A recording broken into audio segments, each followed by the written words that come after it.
यानी कि दोनों ने एक दूसरे को नॉमिनी बना दिया था और ये जो काम करता था आराम से चल रहा था। लेकिन काफ़ी दिनों से लड़का जो रंजीत था वो परेशान था, बुझा-बुझा सा रहता था। सुखविंदर सिंह ढिल्लों ने पूछा कि तुम इतने परेशान क्यों रहते हो? क्या बात है? तुम्हारे पास तो इतना सारा पैसा है, अच्छी खासी नौकरी है, अच्छी खासी ज़िंदगी चल रही है, बीवी है तुम्हारी, सब कुछ ठीक है, लेकिन तुम इतना ज़्यादा उदास क्यों रहते हो?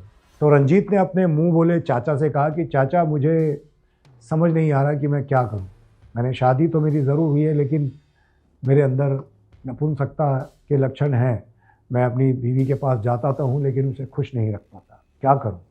इस समस्या के बारे में किसी को मैं बता भी नहीं सकता।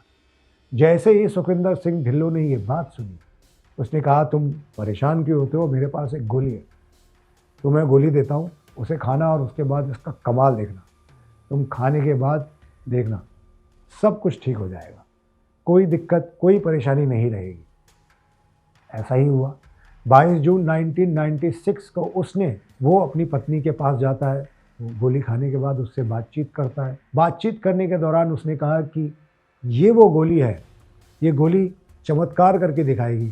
देखना फिर हम दोनों की ज़िंदगी में रंगत आ जाएगी। दरअसल ये चाचा ने जो गोली दी थी, ये वो गोली नहीं बल्कि वो खाता था। गोली खाने के बाद उसकी तबीयत अचानक बिगड़ गई। कभी उसके दाँत भिज जाते थे, कभी वो दर्द से काँप रहा था, बोलने की स्थिति में नहीं था और कभी तीर कमान की तरह वो टेढ़ा हो जाता था, तो कभी वो ज़ोर-ज़ोर से चीखता था, चिल्लाता था, कभी उसके पेट में हवा भर जाती थी, तो कभी उसका पेट एकदम अंदर से जैसे हिचकोले मारता है, पिचक जाता है।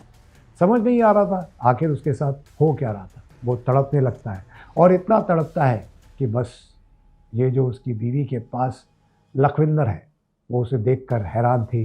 ज़ोर-ज़ोर से चीखती है, चिल्लाती है कि उसकी शरीर की ऐसी हालत, ऐसी ऐंठन, वो क्या करे इसका? इस परेशानी का कोई हल तो है नहीं। वो बहुत ज़्यादा परेशान हो जाती है। आखिरकार वो करे तो क्या करे? क्योंकि वो इस गोली के बारे में जानती भी नहीं थी, किसी को बता नहीं सकती थी।